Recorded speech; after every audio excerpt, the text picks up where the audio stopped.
guys, we're back with Miss Trotman, and I hope that we can get her audio this time because we have a really interesting conversation to have this morning in regards to everything that's happening with that audio clip still being circulated and the upcoming budget. I hope you're hearing me now. Loud and clear. Okay, then. Well, first of all, I just like to say good morning to your viewing public. Good morning to your listening audience. And I would just like to share my condolences to the Allen and Arthur family on yet another loss. It's really heart-rending, and it's especially painful when we use our young, and especially young men, as it seems. So our condolences coming from myself and the IDA. Yes. And so in regards to the audio clip that is still being circulated, the conversation that many are still trying to perpetuate in regards to calling for a response from the Chief Secretary. Earlier, I'm not sure if you heard me, but I spoke about the conflict that the Minister for Finance must be facing right now as these things are being circulated while he's expecting a proposed budget from Tobago. Give us your perspectives on this. I don't think there should be any conflict, regardless of what is happening in this space. There is an obligation for Tobago to receive certain allocations towards its development for the upcoming year. So that should happen regardless of what is happening in the space, because that is the same issue with Trinidad. Regardless of what is happening in the space in Trinidad, the budget would be read and resources would be issued to deal with the upcoming year's activities. So there should be no conflict there, or use that as a means for not ensuring that Tobago gets what it requires for the upcoming year. However, it doesn't mean that the issues that are currently circulating is not concerning and has to be dealt with. Excellent. And if we do see a sort of pushback from the minister in regards to everything that's happening in relation to the budget, it just type of feeds into the whole idea of how Tobago is kind of always treated as the stepsister. In regards to ensuring that we move forward and stick to the business of Tobago, what is your advice for this current administration as well as the opposition who is currently continuing with this conversation? Well, the thing is, the conversation will continue. We will not get away from that. And the Chief Secretary will respond when he chooses to respond, it seems, and the people will then have to deal with the answers provided then in whatever way they choose to deal with it. So the conversation will continue until it has been properly ventilated and Tobagonians believe they have gotten reasonable response to the issues that are in the air. However, the administration, while they are trying to navigate that issue, they also need to ensure that the business of the people goes on and that managing Tobago still happens. So the budget is upon us, and it is a process that should have started a while back, because it should have engaged the population into what does the population of Tobago sees as the priorities and as the areas of focus it needs to give its attention to. Remember, we are all, quote unquote, championing what we call participatory democracy and participatory governance. But those must be more than just words that we echo.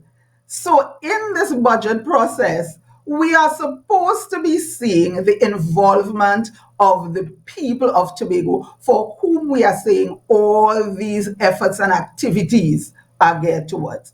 So that, for me, I think unfortunately the process is far advanced, because normally a budget would be presented somewhere at the end of June to the Tobago population.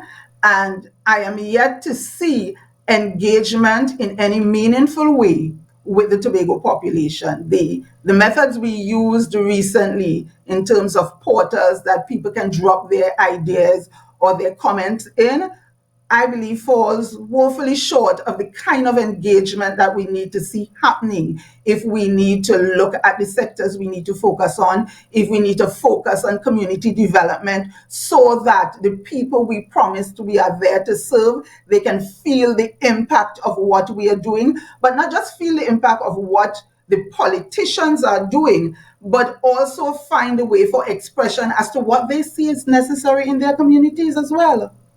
Excellent. And as you would have highlighted, participatory democracy was promised by this administration when they got into office. And you're hinting to the fact that although the budget is upon us, we have not seen mass consultation throughout the island in regards to what the different communities and stuff need. However, we are still unaware of whether or not those meetings have happened, maybe on a smaller scale within the communities among the village councils or anything like that, or if any of the feedback that the administration would have gotten from their town hall meetings were attributed to this new budget proposal that is being presented. In your perspective, especially from the perspective of the IDA, what are some areas that should be prioritized in this upcoming budget? Well, remember, priority is also dependent on what comes forward from our public. We have said in budget, the previous budget, that tourism is a mainstay for the Tobago economy, and a lot of to do was made about it in the last budget. Is tourism still a platform that we are going to use for driving the Tobago economy? If it is, what have we been doing so far with it, and what are the projections for it? Some of our developments that have been done in the tourism area, when we look at them, we still have questions about them. The Manta Lodge issue, we still have questions about. It's refurbished with 27 million, but it's closed now, as far as I'm aware, awaiting an operator. Could that have been handled differently? What is the situation with Sanctuary in Prospect? Are we going to look at that any at all, or is that going to be off the books? What is happening with the private sector, with businesses, small businesses and entrepreneurs that we are trying to stimulate itself? What support are we giving to them, and is the support enough, or do we need to look at further engagement? How are we treating with our farmers? What is the level of support, the level of engagement, the level of discourse that we are having? If we need to look at issues as food security, that's a major problem. But I am yet, or we are yet to see an overall macro approach to how we look at ensuring that we can feed ourselves and even go beyond feeding ourselves in creating excess for export, even if that export is to Trinidad and to the rest of the region. So We, those are some of the when, areas when, I when we pull off. Okay. And when we speak a little bit about international exports and trade, which is an area that was highlighted in the previous budget presentation, which, they really didn't get the allocation that they requested. And we didn't see a lot happening in regards to this particular area over the last year. Do you think that more emphasis should be placed on international export and trade? And what advice would you have for this administration in this area when we talk about economic diversification and a greater level of financial independence on the island? Well, those words are always easy to say, diversification, and apparently we have been using them for ages now without any substance behind them. Remember, there is work to be done. The current ways in which we are doing things, it has shown that it hasn't worked for us in all the sectors. So we need to be open to looking at things differently, approaching things differently, trying things differently. And I dare want to say that all those answers do not just come from your politicians. They do not just come from the people who are in office. It comes from the people who are in the field as well. And therefore, we need to find the ways to engage with them so that those ideas can be brought to the floor. We need to look at our productivity in this island that we call Tobago, even if we have to look at exports. We cannot be satisfied with doing things the way they have been done and expecting that the incomes that will be generated from them would be enough to take us to where we want to go. In fact, in order to allow our economy to work better and to work for us, we need to look and take a hard look at the institutions that we have on the island that are working in those areas. We need to look at them carefully. We need to retool them. We need to I dare say, throw out things that are not working for us and find elements that can work. We need to take a hard look at ourselves and go beyond what I would want to call the politics of this day and the politics of this situation. We need to first see ourselves as Tobagonians wanting Tobago to work, wanting Tobago to develop. Yes, we do have political parties and we may have particular perspectives. However, one thing I believe we can all agree is that we need to change the system and create a framework that would allow us to do what is necessary, that would allow the oversight and not leave it up to the words of people who are good intentioned, because it shows that good intentions without the structures of the institution to take us to where we want to go is going to allow any political party or any government that we put in there to go down the same road that we are currently experiencing.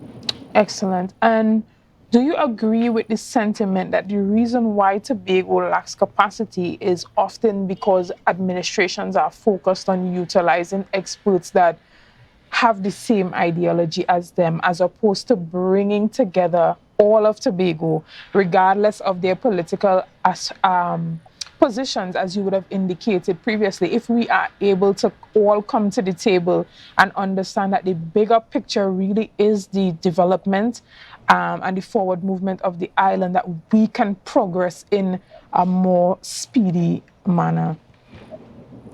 And it goes back to what I just said. The systems that we currently have in place keeps us focused on what we need to do to win another term in politics. It keeps us focused on always being in campaigning mode instead of, after the elections, we get into governance mode. So that we really do need to look at the gamut of ideas that can be brought to the floor, remembering that we are also, as a tiny island, we are in a world that is progressing at quantum speeds. And we need to play catch up in the worst way possible and then to go ahead. So we have our work cut out for us. And I want us as Tobagonians, and I'm including myself in that because I am choosing right now to take off a political hat, so to speak. I am imploring us as Tobago. We need to go beyond, and it may sound as if I'm repeating myself, but this situation that we have finding ourselves in with the leaked voice note, if it hasn't shown us anything, is that even if we put, and I'm borrowing a phrase from someone, I heard it, even if we put angels within the current political system that we have, it seems that the system will force us to make devils out of them because there's no oversight. The system is built to keep us focused on campaigning mode so that we would have leaders who we expect better out of and who we have given our trust to be looking after our interests, but not just them doing it for us, but engaging us in the process of empowering us to do for ourselves what is necessary. And we wouldn't be caught up in the conversation of whether propaganda is negative view or whether it is politics as usual or whether politics has a morality of its own. Politics has the morality of the people who are involved in politics if we choose to allow those principles to work out in the way we operate. But like I said, that means establishing the systems that makes it work, and not depending on people's good intentions nor the word that they have given, because people's word don't seem to matter for much these days, it seems, within the current old system of And politics. and although we may sit in these forums and a lot of our contributions may come across as extremely idealistic, we know that the situation when faced with the challenge of governing a country is quite different from that of being on the outside and looking in and having all the solutions. But the system that you are talking about is a system that has been a conversation for years, even before I was born, about autonomy and Tobago self-governance and putting the right frameworks in place to even hold the administration accountable for the decisions that they make, and not only them signing a social contract that doesn't seem to be legally enforceable, but actually being able to hold them to account for what they have said, especially in the same vein of participatory democracy, because it is hard to extract politics from governance, especially within the current cultural framework that we have in Trinidad and Tobago. As much as we want everyone to come to the table with their ideas and their talents and their skills, there's always the political side to that of, okay, but they were always there, they have always been benefiting. Now that there's a new establishment in place, we have new upcoming bright budding minds who need a seat at the table. Let's give them a seat at the table. But how do we bridge the gap between allowing for the young, new, fresh minds to come to the table and offer their experience, knowledge, and expertise, while not pushing aside some of the older experts simply because their political affiliation might be different from ours? And that's why I said it's more than just the talk. If we really, and there needs to be some idealism in our hope as well, because if there's no idealism, I dare say we won't have the hope to try again. Even though we are experiencing what we are currently experiencing, I see this as all part of the necessary process of change. It is hurtful, it is disappointing, yes, but this is the journey. And therefore, the current young that generation that we are trying to embrace, there needs to be the understanding with that group that those that went before us, there are landmarks that have been placed so that people don't have to repeat themselves and go over things that have been done already.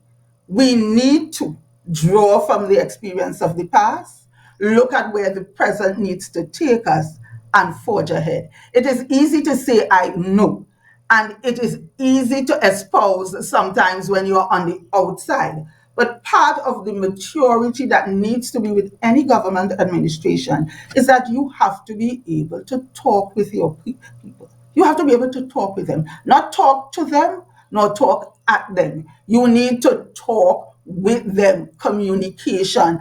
And the old style of doing things, we have constantly gone to have to bribe people, spin the discussion, control the narrative, look good because we want to go back there. But sometimes we need to talk the hard talk for change to happen. Change is not necessarily easy, nor is it pain free. But we have been giving people the idea that change is pain free. It isn't.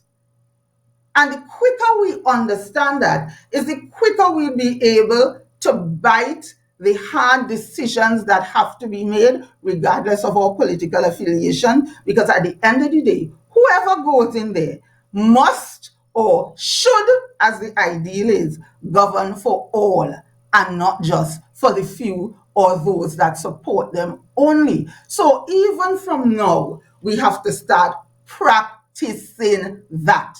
Change is not an overnight happening, but change will happen. And if we do not deliberately choose to be a part of how the change goes, I dare say change would roll over us. If not by those closely around us, by those who are afar when the world changes, and leaves us behind. Excellent. Thank you so much, Mr. Trotman. Thank you for giving us your time this morning. Guys, we're going to take a quick break and we'll be back right after this. Again, thank you so much for joining in on the conversation on behalf of the IDA.